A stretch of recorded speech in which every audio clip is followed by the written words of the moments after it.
আমার কাছে বাঙালিয়ানা খাবার প্ল্যাটারগুলো খুবই ভালো লাগে। একটু সাজিয়ে গুছিয়ে পরিবেশন করলে বাসার সবাই এত বেশি খুশি হয়ে যায়। ছুটির দিনগুলোতে মনে হয় এ ধরনের একটা খাবার প্ল্যাটার তৈরি করি। আজকে প্রথমেই আমি লাল ভাতের চাল নিয়ে নিয়েছি। এই চালগুলো কিন্তু বড় বড় সুপার শপগুলোতে কিনতে পাওয়া যায়। 2 কাপ লাল ভাতের চাল খুব ভালো করে ধুয়ে নিয়েছি। 2 কাপ চালে 4 কাপ পানি দিয়েছি। 2টা আলু দিয়ে দিয়েছি সাথে সিদ্ধ করার জন্য। এদিকে একটা পাতলা কাপড়ের উপরে আধা কাপ মসুর ডাল, সামান্য একটু রসুন কুচি, 2টা কাঁচামরিচ দিয়ে খুব ভালো করে বেঁধে নিচ্ছি। তবে হালকা করে বেঁধে নিতে হবে। এখন পরিষ্কার পানিতে কয়েকবার করে পানি চেঞ্জ করে করে ডালটাকে এভাবে ধুয়ে নিচ্ছি। এভাবে ধুলে কিন্তু সুবিধা হয় ধুয়ে নিতে। এখন সেই ভাতের মধ্যে বসিয়ে দিলাম, তাহলে একবারে সিদ্ধ হয়ে যাবে। একটা বেগুন নিয়ে নিয়েছি, বেগুনটাকে খুব ভালো করে ধুয়ে তারপর চাকচাক করে কেটে নিচ্ছি। এখন বেগুনের মাঝখানটা এভাবে কেটে নিচ্ছি ছুরি দিয়ে। দেখে বুঝে নিতে হবে। আমি বেগুনের চারিদিক থেকে গোল করে তারপর মাঝখানের অংশটাকে বের করে নিলাম। এখন মাঝের অংশটাকে ছোট ছোট টুকরা করে কেটে নিচ্ছি। একটু মিহি কুচি করে নিলেই ভালো হবে। একটা পাত্রে নিয়ে নিয়েছি আধা চা চামচ করে লবণ, হলুদ, ধনিয়ার গুঁড়া, জিরার গুঁড়া, সামান্য একটু পেঁয়াজ কুচি, কাঁচামরিচ কুচি, ধনিয়া পাতা কুচি, সামান্য একটু লাল মরিচ দিয়ে দিয়েছি। এখন খুব ভালো করে মাখিয়ে নিয়েছি। এখন দিয়ে দিয়েছি একটা ডিম। খুব ভালো করে সব কিছু মিশিয়ে নিয়েছি। এখন একটা সাইডে রেখে দিচ্ছি।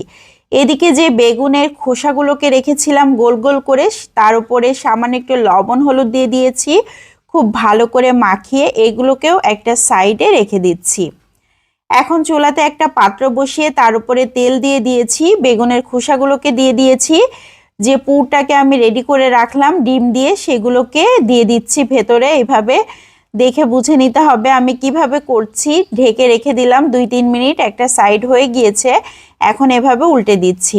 এই বেগুন ভাজিটা খেতে যে কি মজার হয়, পুর ভরা, কাউকে খেতে দিলে কেউ বুঝতেই পারবে না এটা কিভাবে তৈরি করা হয়েছে। অনেক বেশি টেস্টি।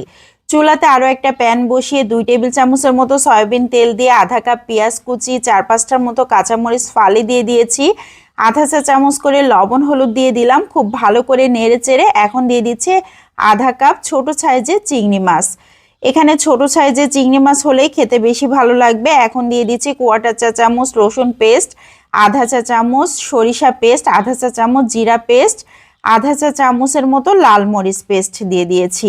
সামান্য একটু পানি দিয়ে দিলাম। খুব ভালো করে নেড়ে চেড়ে এখন ঢাকনা দিয়ে ঢেকে রান্না করে নিব। 5-6 মিনিট জাল করে নিয়েছি। এখনও নিচে অনেকটাই পানি রয়েছে।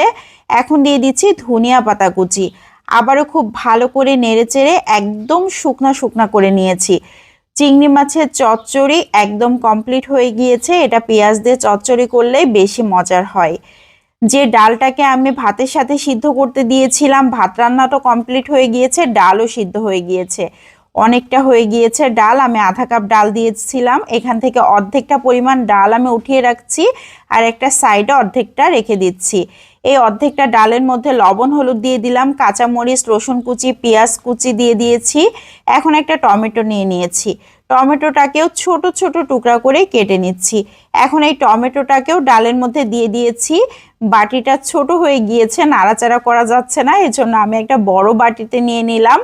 ধনিয়া পাতা কুচি দিয়ে দিয়েছি। এখন দিয়ে দিচ্ছি গরম পানি। এখানে গরম পানি দিলেই ভালো হবে, মানে খুব সহজে যাতে করা যায় আমি সেটাই করে নিচ্ছি। খুবই সহজ একটা প্ল্যাটার, তারপরেও খেতে মাশাআল্লাহ অনেক মজার। একটা রান্নার প্যানে 2 টেবিল চামচের মতো সয়াবিন তেল দিয়ে গোটা জিরা, রসুন কুচি, পেঁয়াজ কুচি দিয়ে খুব ভালো করে ভেজে নিয়ে ডালটাকে ফোড়নে দিয়ে দিলাম। এই ফোড়নটা দেওয়ার পর এই ডালটা খেতে যে কি মজার হয়। একদম সিম্পলভাবে রান্না করা ডাল কত সহজে করে নিলাম দেখেন। এই ডালটা একটা সাইডে এখন রেখে দিচ্ছি। ডাল রান্নাও কমপ্লিট হয়ে গিয়েছে। এদিকে যে অর্ধেকটা পরিমাণ ডাল রেখে দিয়েছিলাম ঠান্ডা হয়ে গিয়েছে, সেটাকে ভর্তা বানিয়ে নিচ্ছি। শুকনা মরিচ দিয়ে দিয়েছি, কাঁচা পেঁয়াজ দিয়ে দিয়েছি, ধনিয়া পাতা কুচি দিয়ে দিয়েছি। খুব ভালো করে মেখে নিলাম। সবশেষে দিয়ে দিচ্ছি কাঁচা সরিষার তেল। তেলটা একটু বেশি পরিমাণে দিলেই খেতে ভালো লাগবে। ভর্তা কিন্তু একদম রেডি হয়ে গিয়েছে, মসুর ডালের ভর্তা।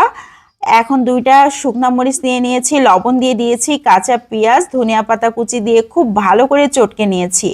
কাঁচা সরিষার তেল দিয়ে দিয়েছি, খুব ভালো করে আবারও মাখিয়ে নিয়েছি। যে আলু দুইটাকে ভাতের সাথে সিদ্ধ করতে দিয়ে দিয়েছিলাম, সেই দুইটা আলু খুব ভালো করে এইভাবে ভর্তা তৈরি করে নিলাম। আরও একটা ভর্তা রেডি হয়ে গেল। এদিকে ডাল ভর্তা আর আলু ভর্তা তৈরি করে নিলাম। এদিকে লাল চালের ভাত রান্না করেছি, সালাদ নিয়ে নিলাম, টমেটো, কাঁচামরিচ আর লেবু। এদিকে দুইটা ভর্তা, বেগুন ভাজি, চিংড়ি মাছের চচ্চড়ি, আর এখন নিয়ে নিচ্ছি সেই ঘন ডাল। এরকম একটা বাঙালিয়ানা প্ল্যাটার হলে আর কোনো কিছু লাগবে বলেন তো?